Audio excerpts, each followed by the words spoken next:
ये 7 लोगों को पकड़ा गया है। ये 17 तारीख को एक मुकदमा पंजीकृत हुआ था 2.5 करोड़ रुपया इन्वेस्टमेंट के लिए कि हमसे इलीगली इन्वेस्ट कराया गया है और फ्रॉड हो गया। इसमें हमने मुकदमे के आदेश करे थे और उसकी जब जानकारी की गई है तो एक महिला से इनकी दोस्ती होती है और दोस्ती होने के बाद एक ऐप है DGTP-India.VIP करके एक वेब पेज है। इसके माध्यम से कंबोडिया में एक महिला है जो इनसे दोस्ती करती है और इस वेब पेज पे इनसे दोस्ती होने के बाद फेसबुक से दोस्ती होती है और इसके थ्रू वो इन्वेस्टमेंट कराते हैं। इन्वेस्टमेंट कराने के लिए वो कहते हैं कि देखो इसमें बहुत अच्छे ऑफर है, बड़ी अच्छी स्कीम है और आपका पैसा जल्दी बढ़ेगा। तो इनको 10 लाख रुपया का इन्वेस्टमेंट कराया जाता है। बाद में इन्हीं की वेब पेज पर उसको इन्वेस्टमेंट को दिखाया जाता है कि ये 26 लाख हो गए। पुनः वो लड़की इनको प्रेस करती है कि कहती है कि और पैसा इन्वेस्ट करिए, 50 लाख और इन्वेस्ट करिए। तो इनके ये कहते हैं मेरे पास 50 लाख रुपया नहीं।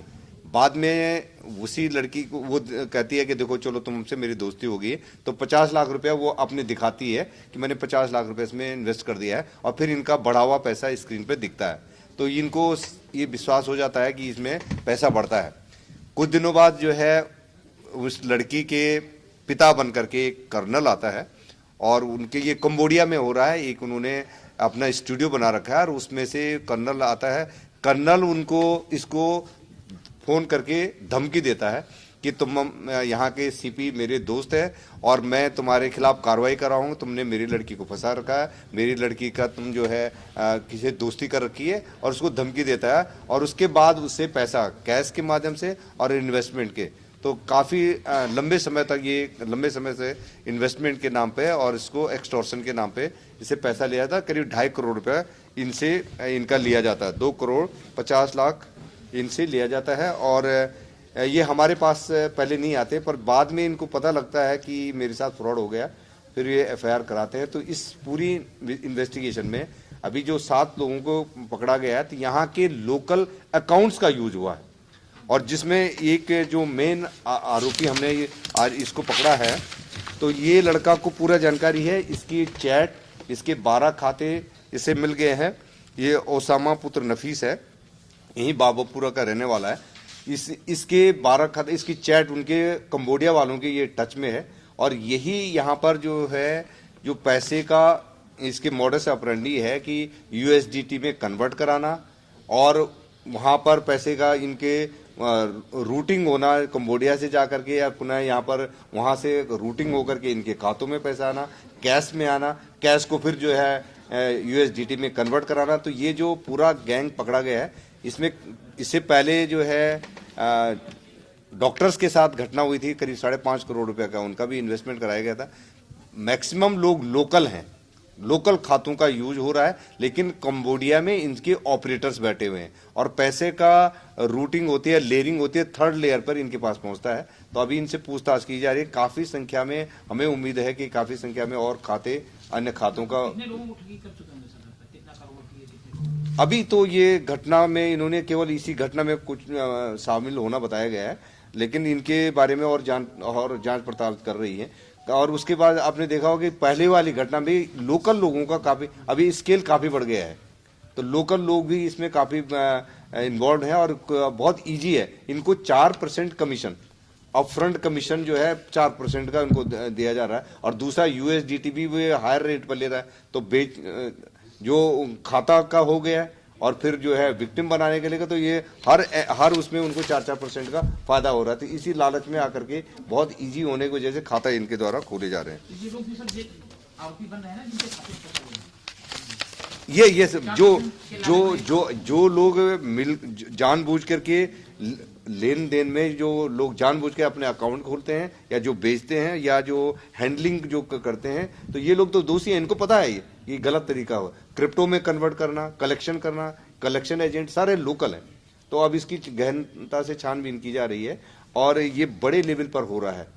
इससे पहले हमने एक वर्कआउट करा था केस और दूसरा ये केस है, इसमें भी जो है लोकल लोगों का इन्वॉल्वमेंट है। इसकी मेन कड़ी कंबोडिया में जरूर है।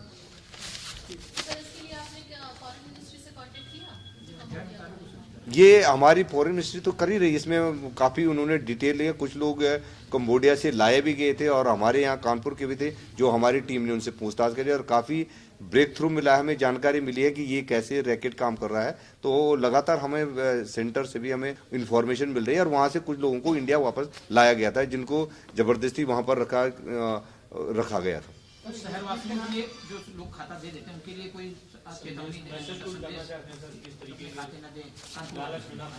ये हमारा जो है अवेयरनेस प्रोग्राम लगातार चल रहा है और लोगों से बार बार अनुरोध किया गया है कि इससे सबसे ज़्यादा प्रिवेंशन सबसे ज़्यादा जरूरी है कि हमारी जागरूकता।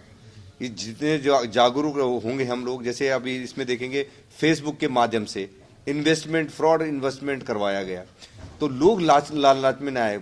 डिफरेंट ऐप्स हैं जिनका कहीं जो है सीबी से कोई कनेक्शन नहीं, पर लेकिन वो पूछ कराते हैं कि हमारे सीबी से हम लोग रजिस्टर्ड हैं।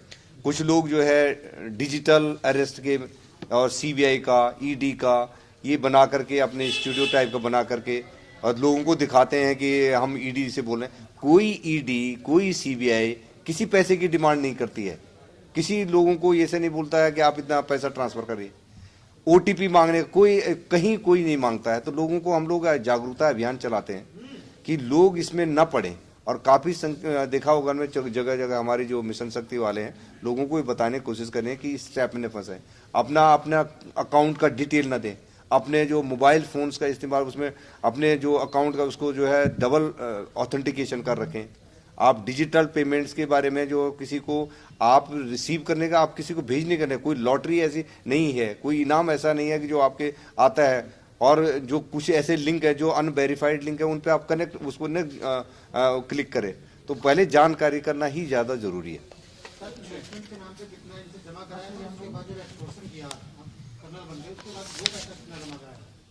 इनसे शुरू में ही तो 10 लाख रुपया किया था, टोटल अमाउंट 250 है, तो 2 करोड़ 50।